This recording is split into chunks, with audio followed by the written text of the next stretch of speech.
तब श्री राम ने अपने धनुष पर 31 बाण साधे और उस समय धरती हिलने लगी। आकाश में अचानक भयानक घटनाएं होने लगी। कानों तक धनुष की प्रत्यंचा खींचकर राम जी ने 31 बाण छोड़े। एक बाण ने नाभि पर अमृत सोखा और बाकी के बाण रावण के सिर और भुजाओं में लगे। रावण गिर पड़ा और उसके प्राणपुंज जाकर श्री राम में समा गए। देवताओं ने श्री राम पर पुष्प वर्षा की।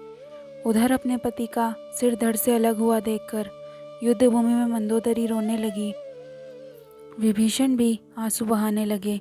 तब श्री राम लक्ष्मण ने उन्हें विविध तरीकों से समझाया और विभीषण ने रावण का अंतिम संस्कार किया।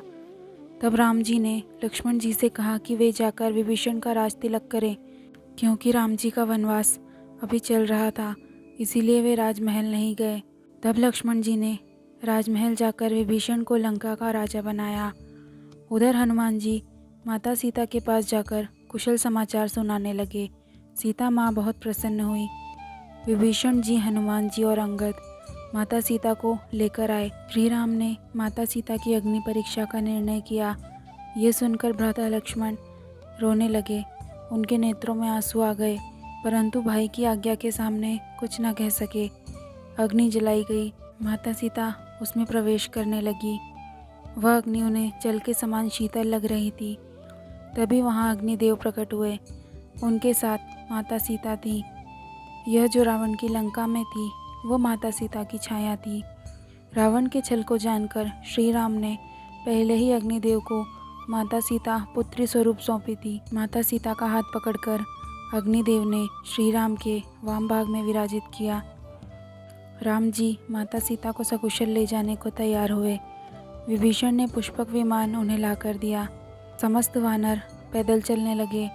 हनुमान जी आकाश मार्ग से भरत जी के पास गए और श्री राम के लौटने का समाचार सुनाया। श्री राम, लक्ष्मण और माता सीता पुष्पक विमान पर बैठकर चले। उन्होंने पहले प्रयागराज में त्रिवेणी में स्नान किया और केवटराज निषाद से मिले। उसने तीनों के चरण धोए और आशीर्वाद लिया। अयोध्या के सभी लोग उनकी राह देख रहे थे। अयोध्या पहुंचने पर उनका भव्य स्वागत हुआ। अगले दिन राम जी का राज्याभिषेक हुआ। राज्याभिषेक के बाद सुग्रीव, विभीषण आदि अपने अपने राज्य लौट गए और श्री हनुमान राम जी की सेवा में वहीं बस गए। राम जी के राज्य में कोई दुखी नहीं था, कोई बीमार नहीं था। राम राज्य सबसे हितकारी रहा। यहाँ रामायण का मूल भाग समाप्त होता है, परंतु रामायण का एक भाग उत्तरकांड, जो कि बाद में रामायण से जोड़ा गया, उसमें राम राज्य के आगे की कथा का वर्णन आता है, परंतु कुछ तथ्य से मूल भाग से भिन्न बनाते हैं। आइए जानते हैं रामायण के उत्तरकांड को। राम राज्याभिषेक के बाद राम राज्य में सभी स्वतंत्र और प्रसन्न रहने लगे। एक दिन माता सीता ने गंगा किनारे रहने वाली महात्माओं की पत्नियों से मिलने की इच्छा प्रकट की। श्री राम ने उनकी इच्छा पूरी करने का वचन दिया। उस समय सीता माता गर्भवती थी। इसके बाद श्री राम महल में घूमने गए।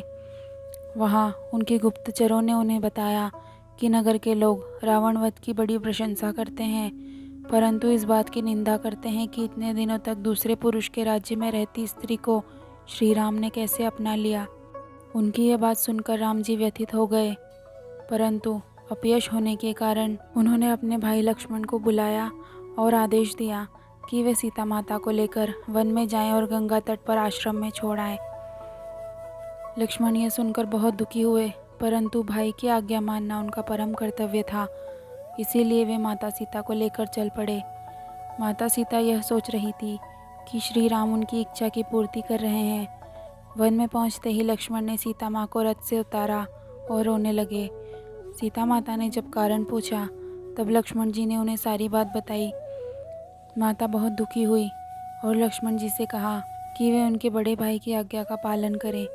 सीता माता नहीं चाहती थी कि उनके कारण श्री राम का अपयश हो। लक्ष्मण जी पुनः रथ लेकर चल दिए और माता सीता रोने लगी। तभी वहाँ मुनि वाल्मीकि आए। माता सीता को अपनी पुत्री के रूप में संरक्षण देने का वचन दिया। गर्भवती सीता वहीं मुनि पत्नियों के साथ आश्रम में रहने लगी और अपने सारे कार्य खुद करने लगी। राम जी दिन रात दुखी रहने लगे उधर माता सीता ने उनके 2 पुत्रों को जन्म दिया। ऋषि वाल्मीकि ने उनका नामकरण किया। उनके दोनों पुत्रों के नाम कुश और लव रखे गए। आगे की कथा के लिए चैनल को सब्सक्राइब करके बेल आइकन को प्रेस कीजिए।